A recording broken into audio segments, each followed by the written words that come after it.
आगरा में एक दोस्त ने पैसों के लेन देन के चलते ही अपने दोस्त को मौत के घाट उतार दिया और फिर शव को सड़क किनारे फेंककर फरार हो गए। जांच पड़ताल के बाद पुलिस ने आरोपी दोस्त को गिरफ्तार कर लिया और उसके खिलाफ कानूनी कार्रवाई करते हुए जेल भेज दिया है। मामला थाना इरादत नगर क्षेत्र का है। 2 दिन पहले एक लड़के का शव सड़क किनारे पड़ा मिला था। ग्रामीणों ने सूचना पुलिस को दी। पुलिस ने शव को कब्जे में लेकर पोस्टमार्टम के लिए भेज दिया था। वहीं इस खुलासे के लिए 5 टीमों का गठन किया गया था। जांच में पता चला है कि 2 दिन पहले ही मृतक राहुल का दोस्त दीपक उसके घर आया था और शादी में जाने की बात कहकर राहुल को अपने साथ ले गया था। इसके बाद राहुल का शव सड़क पर मिला।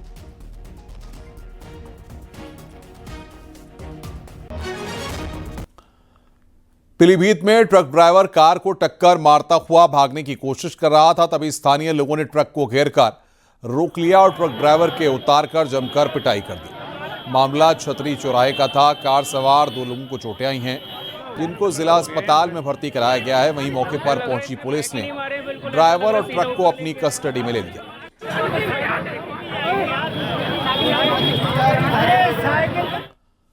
बाराबंकी में संदिग्ध परिस्थितियों में एक युवक का शव मिलने से हड़कंप मच गया। घर के अंदर से बदबू आने पर ग्रामीणों ने पुलिस को मामले की जानकारी दी। मौके पर पुलिस ने पहुंचकर शव को पोस्टमार्टम के लिए भेजा। फिलहाल फॉरेंसिक टीम मामले की जांच पड़ताल में जुटी हुई है और शव की पहचान अमरनाथ के रूप में हुई है।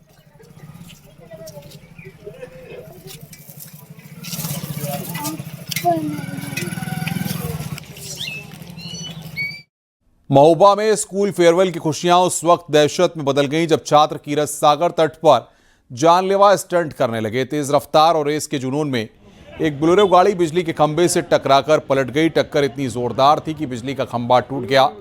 गनीमत यह रही कि किसी को भी नुकसान नहीं हुआ। 2 कारों के बीच रफ्तार की होड़ में यह घटना हुई है। छात्रों की इस गैर जिम्मेदाराना हरकत का वीडियो वायरल हो रहा है। चश्मदीदों के मुताबिक फेयरवेल के बाद छात्र गाड़ियों की रेस और ड्रिफ्टिंग कर रहे थे।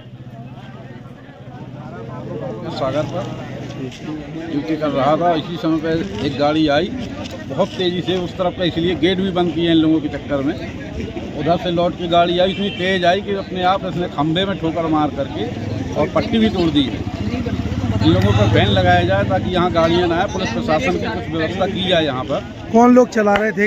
ये लड़के थे, यहाँ पर ये लड़के चला रहे थे। 15-50 लड़के आए हुए हैं यहाँ पर। मिर्जापुर के विंध्याचल में एक दिव्यांग युवक की पुलिसकर्मी द्वारा पिटाई का वीडियो सोशल मीडिया पर वायरल हुआ है। वीडियो सामने आने के बाद आरोपी दरोगा सुनील कुमार राय को निलंबित कर दिया गया। पुलिस के मुताबिक दिव्यांग युवक विंध्यवासिनी मंदिर के गेट पर श्रद्धालुओं से पैसे मांग रहा था। लोगों की शिकायत पर पुलिस ने हटाने की कोशिश की। फिलहाल पुलिस मामले की जांच पड़ताल में जुटी हुई है। बड़ी खबर इस वक्त आ रही है कानपुर से। कानपुर हिट एंड रन मामले में एक्शन हुआ है। ग्वालटोली प्रभारी निरीक्षक को लाइन हाजिर कर दिया गया है। लापरवाही की शिकायत पर प्रभारी निरीक्षक को लाइन हाजिर किया गया है। बड़ी खबर यहां पर हम आपको बता रहे हैं। कानपुर में ग्वालटोली प्रभारी निरीक्षक लाइन हाजिर किए गए हैं। कानपुर हिट एंड रन मामले में यहां पर एक्शन शुरू हो गया है। ग्वालटोली के प्रभारी निरीक्षक को इस पूरे मामले में लाइन हाजिर किया गया है। कानपुर हिट एंड रन मामले की जांच के मामले में आपको बता दें कि लापरवाही सामने आई और इस पर शिकायत पर लाइन हाजिर किया गया है। ग्वालटोली के प्रभारी निरीक्षक को लाइन हाजिर कर दिया गया है। और एक आरोप और लगाया गया है कि उनको बचाने का प्रयास किया गया है। तो बचाने का चाहे बड़ा है छोटा हो कोई फर्क नहीं पड़ता है। उसमें कानून अपने हिसाब से काम करेगा। कानून की जो धाराएं लगनी है उनकी सम्यक धाराओं के अंतर्गत अभियोग पंजीकृत कर दिया गया है। क्योंकि मामला 7 साल से कम की सजा का था, इसलिए इसमें गिरफ्तारी नहीं की गई है, परंतु जांच विवेचना करके शीघ्र ही इसमें चार्जशीट प्रेषित की जाएगी। सर, पुलिस की टीम उनके घर पे जाती है और पुलिस को देखने के बावजूद दरवाजा नहीं खोलते हैं। इसका आपने संज्ञान लिया है? क्या कोई जांच के आदेश भी दिए हैं सर? इस प्रकरण में जांच के आदेश भी हैं। कुछ कर्मचारियों की लापरवाही के बारे में भी हमें जानकारी मिली है। इसके लिए हमारे डीसीपी जांच कर रहे हैं। यदि अगर कर्मचारी की किसी दोष पाया जाता है तो उनके खिलाफ भी कार्रवाई की जाएगी। कानपुर में न्यूज 18 की खबर का बड़ा असर हुआ है। लैम्बोर्गिनी कार से हादसे के मामले में पुलिस ने कारोबारी के बेटे आरोपी शिवम का नाम एफआईआर में जोड़ दिया है। पहले अज्ञात के खिलाफ मुकदमा दर्ज हुआ था। खबर के मुताबिक पुलिस कारोबारी के घर भी पहुंची है। हादसे के बाद पहली बार पुलिस आरोपी के घर पहुंची। वहीं पर हादसे के तुरंत बाद का वीडियो सामने आया है, जिसमें कुछ बाउंसर शिवम को बचाते नजर आए। लोगों की भीड़ के बीच बाउंसर्स को देखा गया। तो ये 3 तस्वीरें इस वक्त हम दिखा रहे हैं। आरोपी शिवम के घर पुलिस पहुंची। लंबोर्गिनी कार से रौंदा किया। बिगड़ैल रईसजादे पर एफआईआर दर्ज की गई है।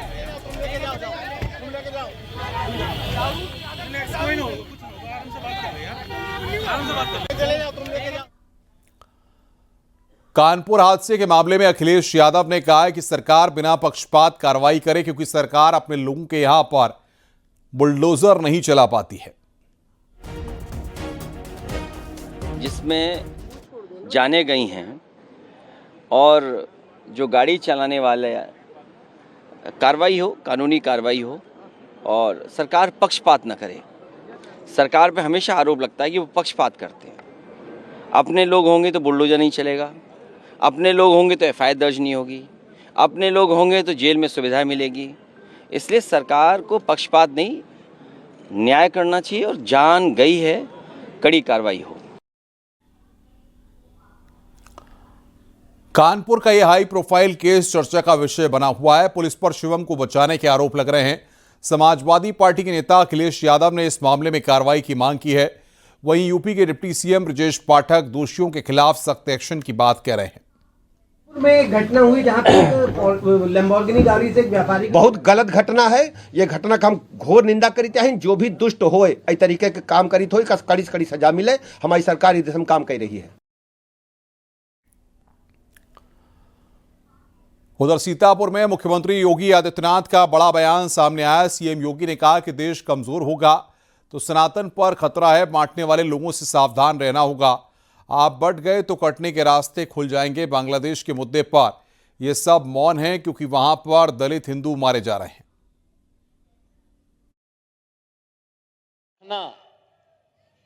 सनातन कमजोर होगा तो देश कमजोर होगा, देश कमजोर होगा तो सनातन के सामने अस्तित्व का संकट खड़ा होगा। जाति, क्षेत्र और भाषा उसके सामने कोई मायने नहीं रखेगी। और इसलिए इस बात को ध्यान में रखना, इस बात को ध्यान में रखना कि जो बांटने वाले लोग हैं ना, जाति के नाम पर, क्षेत्र के नाम पर, भाषा के नाम पर, देश में जो मारे जा रहे हैं हिंदू, हर दिन आप सुनते होंगे एक हिंदू जला दिया गया, एक हिंदू के घर में आग लगा करके मार दिया गया, राह चलते हुए एक हिंदू को जला दिया गया। प्रतिदिन समाचार आ रहे हैं बांग्लादेश से। ये सब मौन है। ये मरने वाला हिंदू कौन है? ये सब दलित हिंदू है। इन नेताओं के बहकावे में आने की आवश्यकता नहीं, बढ़ने की आवश्यकता नहीं। ये जो जाति के नाम पर बांटना चाहते हैं ना, आपको तमाम प्रकार के वादों में बांटना चाहते हैं, इस बहकावे भूल से भी मत आना, क्योंकि देश का दुश्मन आंखें लगाए बैठा है। आप बंट गए तो फिर कटने के रास्ते भी खोल जाएंगे। यूपी विधानसभा में आज से बजट सत्र का आगाज हो गया है। राज्यपाल आनंदीबेन पटेल के अभिभाषण के दौरान एसपी और कांग्रेस के विधायक ने लगातार हंगामा किया। वहीं बजट सत्र से पहले सीएम योगी ने कहा कि सरकार हर विषय पर चर्चा के लिए तैयार है। विधानमंडल को बाधित न करें, संवाद से ही समाधान संभव है। देखिए हमारी रिपोर्ट।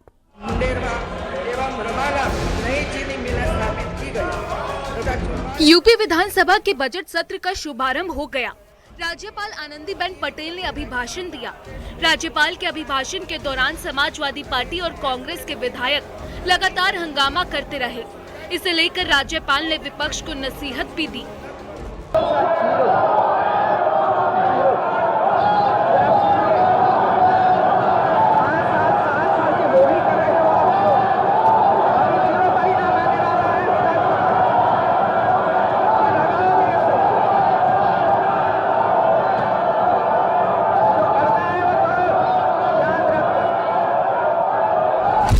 बजट सत्र से पहले सीएम योगी ने कहा कि सरकार हर विषय पर चर्चा के लिए तैयार है। विपक्ष विधानमंडल को बाधित न करे, संवाद से ही समाधान संभव है। जिन मुद्दों को की ओर ध्यान आकर्षित करना चाहता है, उन मुद्दों पे को डाइल्यूट करने का प्रयास कर रहा है। हम लोगों ने बार बार कहा है कि सरकार संवाद से समस्या का समाधान पर विश्वास करती है। सरकार हर मुद्दे पे चर्चा पर चर्चा करने को तैयार है। यूपी बजट सत्र को लेकर मायावती ने सोशल मीडिया पोस्ट कर सरकार पर सवाल उठाए। मायावती ने राज्यपाल के भाषण को लेकर कहा कि उनका भाषण परंपरा से हटकर प्रदेश के विकास और सर्व समाज के उत्थान के लिए होता तो बेहतर होता। Bureau report, news 18, UP Uttarakhand.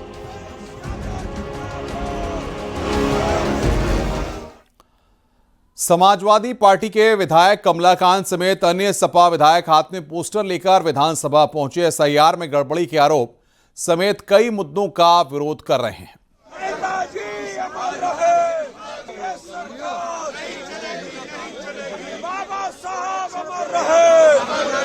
मामला ये है कि फार्म 7 जो है ये तो भरना ही नहीं चाहिए। इसको तो क्या कहते हैं, हमारी विधानसभा चुनाव 255 है प्रयागराज। हमारी विधानसभा में कई बूथों पर 100 वोट काटे गए हैं और ये फार्म 7 के माध्यम से जो जीवित हैं उनके घर पर फार्म गए हैं कि ये मृतक हो गए हैं, उनका नाम नहीं है। ये एक षड्यंत्र है, बीजेपी सरकार की षड्यंत्र है, निर्वाचन आयोग का षड्यंत्र है, जिसमें जो जीवित है उनका भी नाम काटा जा रहा है। तो फार्म 7 का हम लोग विरोध करते हैं। क्या फॉर्म 7 ही बंद कर दिया जाए, ये मांग आप लोग कर रहे हैं? बिल्कुल बंद कर दिया जाए। फार्म 7 के बहाने ही नाम काटे जा रहे हैं, तो ये बंद होना चाहिए। समाजवादी पार्टी के विधायक प्रदर्शन करते हुए चौधरी चरण सिंह की प्रतिमा के ठीक नीचे पहुंच गए। समाजवादी पार्टी के विधायकों के साथ कांग्रेस पार्टी के विधायक आराधना मिश्रा मोना भी पहुंची। देखिए, हम 4 साल से सरकार का भाषण सुन रहे हैं और उनके झूठे आंकड़े देख रहे हैं। क्या बड़े बड़े आंकड़े प्रस्तुत करने या लंबे भाषण से उत्तर प्रदेश की 24 करोड़ की जनता का भला होगा? आखिर बेरोजगारी पे सरकार क्यों नहीं जवाब देती है? क्यों भागती है? क्यों डरती है चर्चा कराने से? लगातार निजीकरण हो रहा है, भ्रष्टाचार चरम पर है, पर सरकार मौन है। किसानों की समस्याएं, यूरिया की समस्याएं में किसान आत्महत्या कर रहा है, सरकार मौन है। आगे बढ़ते हैं। मुरादाबाद में एआईएमआईएम के यूपी प्रदेश अध्यक्ष शौकत अली का बड़ा बयान सामने आया। शौकत अली ने कहा है कि हमारे 2 दर्जन बच्चे होने चाहिए। हमारी जनसंख्या से घबराहट क्यों है? हिंदू भाई भी 4 नहीं 14 बच्चे पैदा करें, हमें कोई ऐतराज नहीं है। देश की आबादी जितनी ज्यादा होगी, देश उतना ही मजबूत होगा। चाइना की आबादी ज्यादा है, चाइना मजबूत है। हमारी आबादी जितना बढ़ेगी, इंशाअल्लाह हमारा देश उतना ही मजबूत होगा। तो हम तो आज से एक नारा देंगे कि हम 2 और हमारे 2 दर्जन। हमारे तो अल्हम्दुलिल्लाह 8 बच्चे हैं। और इस बीच बड़ी खबर आ रही है। जनरल नरवणे की किताब के मामले में एफआईआर दर्ज की गई है। पूर्व सेना प्रमुख की किताब लीक होने पर एफआईआर दर्ज की गई है। मंजूरी से पहले ही प्रिंट कॉपी लीक होने पर एफआईआर दर्ज की गई है। पीडीएफ सोशल मीडिया पर सर्कुलेट होने पर एफआईआर दर्ज की गई है। जनरल नरवणे की किताब है for stars of destiny. Delhi police ने पब्लिकेशन ब्रीच के केस में एफआईआर दर्ज की है। दिल्ली पुलिस की स्पेशल सेल ने इस पूरे मामले में जांच पड़ताल शुरू कर दी है।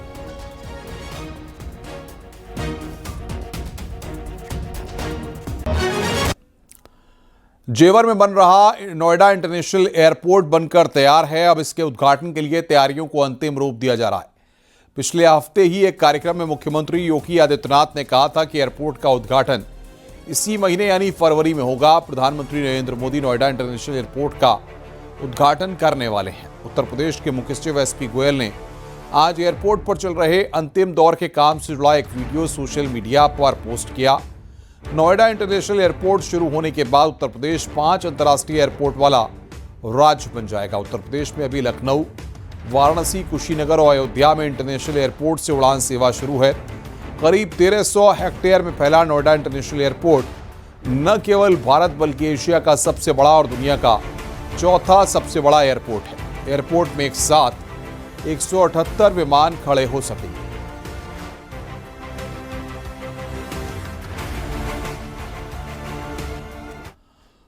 सोनभद्र के रॉबर्ट्सगंज में राइस मिल से होने वाले प्रदूषण के खिलाफ आज किसानों ने विरोध प्रदर्शन किया। किसानों और ग्रामीणों ने मानव श्रृंखला बनाकर विरोध दर्ज कराया। ग्रामीणों का कहना है कि राइस मिल के प्रदूषण से बच्चों के स्वास्थ्य पर बुरा असर पड़ रहा है। राइस मिल से आसपास के 15 से 20 गांव प्रभावित हैं। समस्या का समाधान नहीं हुआ तो बड़ा आंदोलन होगा।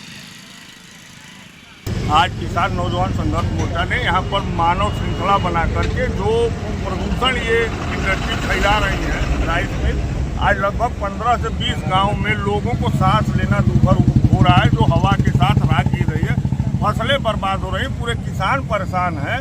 और इन लोगों को कहने पर ये लोग धमकी देते हैं कि हम लोग दबवा देंगे, मरवा देंगे। इसीलिए किसान नौजवान संघर्ष मोर्चा ने तय किया कि हम लोग प्रदूषण मुक्त गांव करने के लिए सभी ग्रामीणों के साथ आज प्रदर्शन करेंगे और प्रदूषण अधिकारी को ज्ञापन।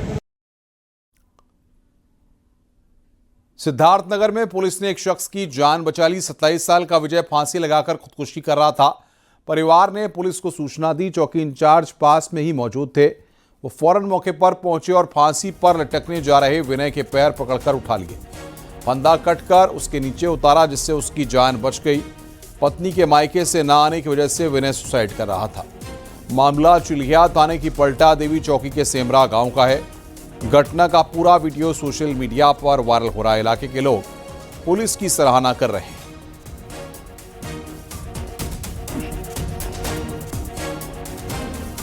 मिर्जापुर में बाइक सवार लड़का ट्रक की चपेट में आ गया। लड़के की मौके पर ही मौत हो गई। घटना सीसीटीवी कैमरे में कैद हो गई। अचानक ब्रेक लगाने से बाइक स्लिप होने से हादसा हुआ। घटना अदलहाट थाना क्षेत्र के वाराणसी शक्तिनगर राजमार्ग की।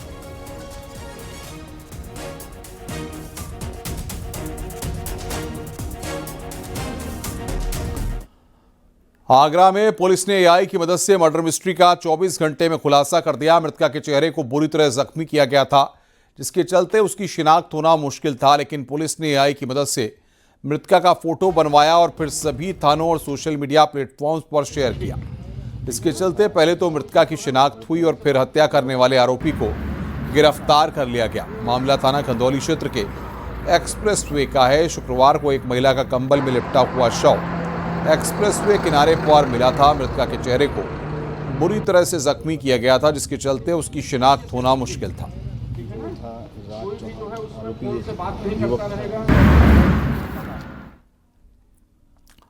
संभल में एक एलएलबी छात्र को फर्जी इनकम टैक्स अधिकारी बनकर एक ग्रामीण से करोड़ों रुपए के काले धन का फर्जी नोटिस देकर 24 लाख रुपए की मांग करने के आरोप में गिरफ्तार किया गया। पुलिस ने शिकायत के बाद जांच की और मामला दर्ज कर आरोपी को हिरासत में ले लिया। ये घटना संभल जिले के नखासा थाना क्षेत्र के अख्तियारपुर तगा गांव की है। आरोपी मोहित ने एक युवक को 2 करोड़ रुपए के काले धन का फर्जी नोटिस थमाया था। उसने आयकर विभाग की कार्रवाई रोकने के एवज में 12% के हिसाब से 24 लाख रुपए की अवैध वसूली की मांग की है। मौके पर पहुंची पुलिस ने फर्जी इनकम टैक्स ऑफिसर को गिरफ्तार कर लिया है। आरोपी के कब्जे से फर्जी आई कार्ड और नोटिस बरामद किया गया है।